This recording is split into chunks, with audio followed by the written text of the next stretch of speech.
जब स्टडी का प्रोसेस आप खुद कर सकते हैं तो कंसल्टेंट हायर क्यों करना चाहिए? ये सवाल अक्सर स्टूडेंट्स के ज़हन में होता है। कुछ लोग पूछ लेते हैं और कुछ नहीं पूछते। आज की वीडियो देखकर आपको आइडिया हो जाएगा कि क्या आपको कंसल्टेंट की ज़रूरत है या ज़रूरत नहीं है। सर, आप पैसे पकड़ें और किसी तरह मुझे बाहर पहुंचा दें। ये यूनिवर्सिटी का जो प्रोसेस है ये बहुत कॉम्प्लिकेटेड है, ये मुझे समझ नहीं आता। अच्छा, ठीक हो गया। ये हमारी जो स्टूडेंट्स आई थी और ये पूछ रही थी कि सर पैसे ले लें और मेरा प्रोसेस करवा दें, मुझे कुछ भी नहीं पता। मैं आपको बताता हूँ कि जो यूरोप का प्रोसेस है, चाहे वो ऑस्ट्रिया का हो, चाहे वो चेक रिपब्लिक का हो, चाहे वो इटली का हो, वो प्रोसेस काफ़ी ज़्यादा कॉम्प्लिकेटेड होता है। मैं लेट्स सपोज इटली की बात करता हूँ तो इटली का process application, pre enrolment, scholarship application, उसके बाद फाइनेंशियल डॉक्यूमेंट्स की प्रिपरेशन, DOV, सीमिया और बाकी इसके अलावा जब आफ्टर वीज़ा के कई सारी ऐसी चीज़ें हैं जो कि मोस्टली स्टूडेंट्स को नहीं पता होता। स्टूडेंट्स क्या करते हैं, मोस्टली उनको सिर्फ यूनिवर्सिटी के एप्लीकेशन पोर्टल की हद तक सुना के या कुछ दोस्तों से या कहीं से इन्फॉर्मेशन लेके कि जी इस यूनिवर्सिटी में अप्लाई हो सकता है और इसमें नहीं हो सकता, तो वो इन्फॉर्मेशन होती है। जब एक दफ़ा एक्सेप्टेंस आ जाता है तो उसका प्रोसेस अगला नहीं पता होता।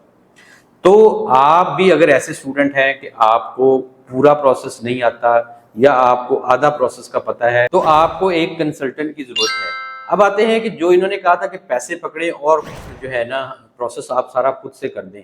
मोस्टली स्टूडेंट ये कहते हैं कि जी सारी चीज़ें हमने ही करनी है या हमसे ही जो है ना टेस्टेशन भी हमने करवानी है, वेरिफिकेशन भी हमने करवानी है, तो आपको पैसे क्यों देने हैं? और या ये कहते हैं कि जी आप सारा प्रोसेस खुद से करवा दें, आप ही करवाएंगे। तो मेरे भाई ऐसे नहीं है। ये जो यूरोप का प्रोसेस है ये मोस्टली पब्लिक फंडेड यूनिवर्सिटीज़ में है। पब्लिक फंडेड यूनिवर्सिटीज़ में और बाकी जो यूनिवर्सिटीज़ की अटेस्टेशन है, वेरिफिकेशन है मोफा से, वहाँ पर आपको पर्सनली अपीयर होना पड़ता है। हम आपको सिर्फ गाइड कर सकते हैं, मतलब हम यूनिवर्सिटी की एप्लीकेशन फाइल फिल कर देंगे, आपने जब वहाँ पर अगर फ़ी की पेमेंट होगी तो आपने खुद ही करनी है। इसके अलावा जब आपको कहीं एम्बेसी में अपीयर होना है या अपने डॉक्यूमेंट्स की वेरिफिकेशन करवानी है या मोफा में जाना है, तो आप खुद जा सकते हैं या अपने किसी ब्लड रिलेटिव या ऑथराइज्ड पर्सन को भेज सकते हैं। वहाँ पर एक कंसल्टेंट जो है वो नहीं जाकर आपको रिप्रेजेंट नहीं कर सकता। तो ये एक ऐसा प्रोसेस है जिसके अंदर मिल के होता है।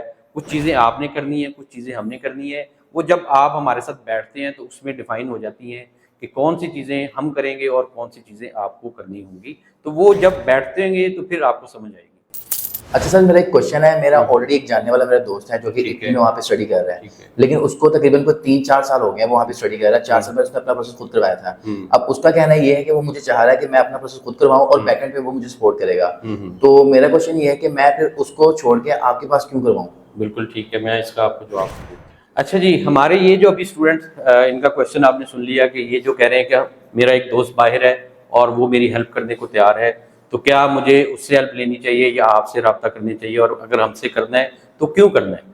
देखिए मेरे भाई, इनको मैं ये बताना चाहता हूँ कि आपके जो दोस्त बाहर हैं वो 2-3-4 साल पहले अगर गए हुए हैं, तो क्या उनको लेटेस्ट प्रोसेस का पता है? यूनिवर्सिटी में एप्लीकेशन प्रोसेस क्या होगा, एम्बेसी के अंदर इस वक्त प्रोसेस क्या चल रहा है, अपॉइंटमेंट्स अगर लेनी है तो उसका तरीकाकार क्या है, ये सारी चीज़ें क्या वो अपडेटेड इन्फॉर्मेशन उसके पास है आपके दोस्त के पास? दूसरी चीज़, क्या उसके पास टाइम भी है कि वो आपको ये सारी चीज़ों के लिए गाइड करेगी? इसके अलावा जो है कि एम्बेसीज का प्रोसेस भी टाइम टू टाइम चेंज हो जाता है। इटली की अगर हम बात करें तो वो जो प्रोसेस तकरीबन 6 माह के अंदर 3 से 4 दफ़ा चेंज हो चुका है, अपॉइंटमेंट का सिस्टम चेंज हो चुका है। और दूसरी बात है कि जो आपका दोस्त या आपका रिश्तेदार जो बाहर है, क्या वो जो है आपको सिंसियर है आपके साथ, और वो आप उसके ऊपर इतना भरोसा करके अपनी इन्वेस्टमेंट, अपना टाइम, ये सारी चीज़ें कर सकते हैं? तो अगर आपको लगता है कि वो इस काबिल है, उसको सारा प्रोसेस पता है, तो देन तो आप ये वाला रिस्क ले लें, आपको किसी कंसल्टेंट की ज़रूरत नहीं है। लेकिन अगर आपको लगता है कि वो ये नहीं कर सकता, तो फिर आपको खुद से प्रोसेस करने से पहले किसी ना किसी कंसल्टेंट से रब्ता ज़रूर कर लेना चाहिए और उससे इस प्रोसेस को समझ लेना चाहिए, उसको हायर कर लेना चाहिए, क्योंकि आपका टाइम और आपका जो पैसा है वो बड़ा इंपॉर्टेंट होता है। आप देखें, हमारा एक चेक रिपब्लिक का कल ही मैंने इंटरव्यू किया था, जिसके बहन भी चेक रिपब्लिक में है, भाई भी चेक रिपब्लिक में है, लेकिन उसने हमारे साथ रब्ता करके हमसे प्रोसेस करवा रहा था क्योंकि उसको अपॉइंटमेंट की समझ नहीं आ रही थी। जो उसके बहन भाई ऑलरेडी गए थे तब प्रोसेस डिफरेंट था, अब जब उसने स्टार्ट किया तो वो प्रोसेस डिफरेंट हो गया और उसको 2-3 माह से अपॉइंटमेंट ही नहीं मिल रही थी, वो आप उसकी वीडियो देख सकते हैं और वहाँ पे आपको आइडिया हो जाएगा। बहन भाई होने के बावजूद भी उसने हमें हायर किया है और हमसे जो है ना वो अपना काम करवा रहा है। यार 3-4 कंसल्टेंट से तो मैंने वैसे इन्फॉर्मेशन ले ली है, अब जो रह गई है वो इनसे ले लेता हूँ, तो मेरा ख्याल है कि मेरा काम हो जाएगा। अच्छा सर, मैंने बहुत से कंसल्टेंट्स को विजिट भी किया है और आपको पता है कि आजकल बहुत सी इन्फॉर्मेशन आपको यूट्यूब पे भी मिल जाती है, बिल्कुल। तो काफ़ी हद तक चीज़ों का बारे में आइडिया हो गया है। तो मेरा ख्याल है कि प्रोसेस को इतना मुश्किल नहीं है, तो मैं खुद भी कर सकता हूँ। सही है। तो आप मुझे बताइए कि आपके पास आने की क्या वजह हो सकती है। चलिए मैं आपको इसके बारे में डिटेल से गाइड करता हूँ। अच्छा जी, ये हमारे जो स्टूडेंट आए थे ये कह रहे हैं कि जी मैंने कुछ इधर उधर से इन्फॉर्मेशन भी ले ली है, 2-3 कंसल्टेंट से भी मिल रही है, कुछ मैंने वीडियोस भी देख ली हैं, कुछ साइट्स को भी विजिट करके मैंने इन्फॉर्मेशन ले ली है, तो ये हमें क्यों हायर करें, इनको क्या फ़ायदा है। तो मेरे भाई एक तो मैं इनको ये बताना चाहता हूँ कि जो इन्फॉर्मेशन इन्होंने ली है, जिन साइट से ली है, क्या वो साइट्स ऑफिशियल साइट्स थी, क्या वो चैनल ऑफिशियल चैनल थे, या जो इन्फॉर्मेशन थी वो पूरी तरह ऑथेंटिक थी। तो ये इनके पास इसका जवाब नहीं होगा। हो सकता है इन्होंने कुछ टिकटॉक वीडियोस देखी हों, कुछ शॉर्ट्स देखे हों, कुछ चैनल ऐसे देखे हों, तो ये कोई चैनल तो कोई भी बना लेता है, साइट कोई भी बना सकता है, उसकी इन्फॉर्मेशन जो है ना वो उसको लिख के कोई भी डाल सकता है। मोस्टली जो साइट्स हैं वो इसीलिए बनी होती हैं कि उनसे उनको ट्रैफिक आ रही होती है और उनकी गूगल अर्निंग हो रही होती है। तो इसलिए आपने उसको क्रॉस चेक करना है, क्रॉस वेरीफाई करना है कि जो इन्फॉर्मेशन आपको मिली है क्या वो ठीक है या नहीं ठीक। अगर वो ठीक है तो देन तो आप अपना रिस्क ले लें और प्रोसेस कर लें। अगर आपको लगता है कि वो ठीक नहीं है और डाउट है तो देन आपको किसी अच्छे और ऑथेंटिक बंदे से अपनी सर्विसेज ले लेनी चाहिए। अगर आप पैसा इन्वेस्ट कर रहे हैं, अगर आप टाइम इन्वेस्ट कर रहे हैं, तो आप थोड़े से जो है ना एक्स्ट्रा पैसे इन्वेस्ट कर लें और अपने प्रोसेस को स्मूथ और आसानी से क्रॉस वेरिफिकेशन के साथ आप चलाएं, इंशाल्लाह उसमें आपको कामयाबी मिलेगी। हम आपका तकरीबन 4 यूनिवर्सिटीज़ में और 8 प्रोग्राम के अंदर अप्लाई करवाएंगे।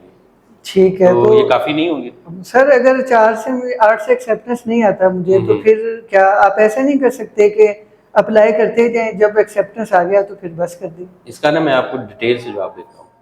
अच्छा जी, ये हमारे जो स्टूडेंट आए हैं ये कह रहे हैं कि जी मुझे अनलिमिटेड सर्विसेज दे दें, मतलब जब तक मेरा एक्सेप्टेंस नहीं आ जाता तब तक आप अप्लाई करवाते जाएं। तो मेरे भाई ऐसे पॉसिबल नहीं है। कोई भी कंसल्टेंट जो है जब वो आपको गाइड करता है तो वो आपको बताता है कि ये यूनिवर्सिटीज़ हैं, ये कोर्सेज हैं जिनके अंदर आपका इतने दिनों के अंदर या इस टाइम में या इस इंटेक में अप्लाई होगा। तो उसमें अगर उसका रिजल्ट आ जाए तो मोस्ट वेलकम, अगर नहीं आता तो वो उसको आप कंटिन्यूसली नहीं चला सकते।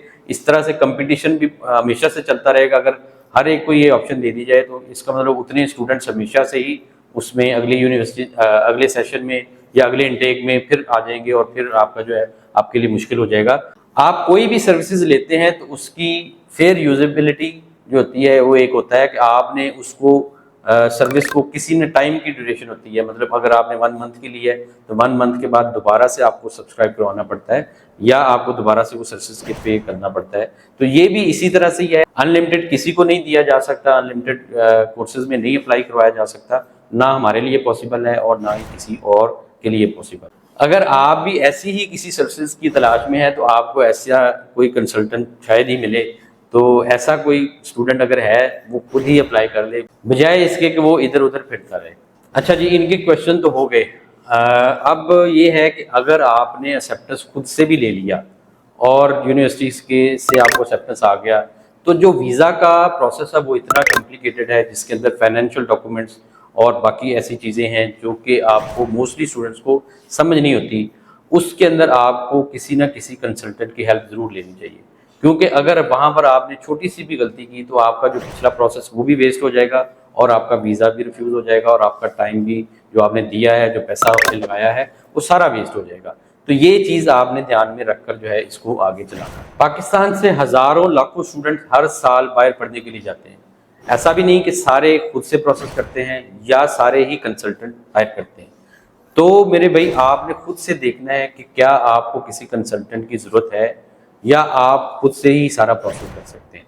एक एडिशनल बेनिफिट ये भी है कि अगर आपका वीज़ा लग भी जाता है, खुद से प्रोसेस करने से भी लग जाता है, तो आपको पोस्ट अराइवल स्टेप्स के लिए भी जगह जगह पर किसी न किसी की हेल्प चाहिए होती है, जैसा कि अकोमोडेशन हो गया, बैंक अकाउंट ओपनिंग हो गया, रजिस्ट्रेशन हो गया, एनरोलमेंट हो गया और बहुत सारी ऐसी चीज़ें हैं जहाँ पर आपको गाइडेंस की ज़रूरत होगी।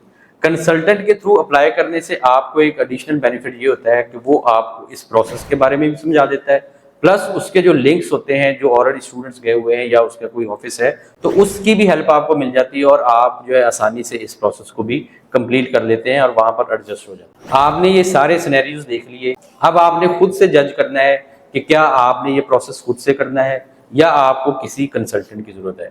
अगर आपने कोई ट्रस्टवर्दी कंसल्टेंट ढूंढना है तो आप हमारा ये वीडियो देख सकते हैं। इसके अंदर हमने सारी डिटेल बताई है कि कैसे आपने एक ट्रस्टवर्दी कंसल्टेंट को ढूंढना है। उम्मीद करता हूँ आपको ये बड़ी वीडियो पसंद आई होगी। पसंद आई इसको लाइक और शेयर कीजिएगा। मजीद वीडियोस के लिए आप हमारा चैनल भी सब्सक्राइब कर सकते हैं। इसके साथ ही इजाज़त चाहता हूँ। अल्लाह हाफ़िज़।